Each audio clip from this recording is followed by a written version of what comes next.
આજે બોટાદના હળદર ગામમાં શાંતિપૂર્ણ રીતે ભેગા થયેલા ગામના લોકો અને ખેડૂતો રાજુભાઈ કરપડા અને તમામ ખેડૂત આગેવાનો ઉપર ચારો તરફથી ગામને ઘેરી અને પોલીસ દ્વારા હુમલો કરવામાં આવ્યો છે।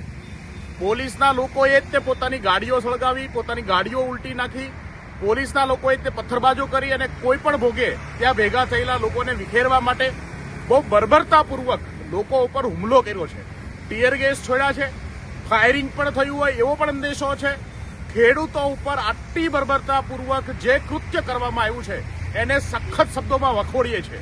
જે રીતે ગુજરાતની સરકાર, ભાજપ, પોલીસનો દુરુપયોગ લોકોના અવાજને દબાવવા માટે, લોકો પર અત્યાચાર કરવા માટે, ખેડૂતોને એના અધિકારો માટે જ્યારે ખેડૂત પોતાની વાત કરતો હોય ત્યારે ખેડૂત ઉપર આવી રીતે હુમલો કરવો એ ગુજરાતની અંદર સૌથી મોટો કલંક છે।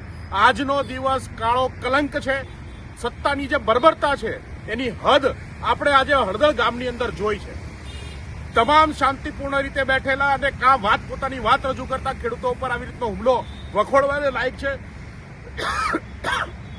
અને આજે જે સ્થિતિ થઈ છે એ સ્થિતિ માટે ભાજપ જવાબદાર છે, ભાજપના નેતાઓ જવાબદાર છે।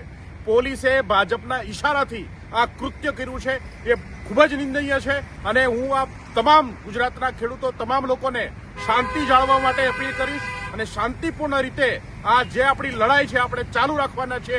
સૌનો આભાર। ભારત માતા કી જય।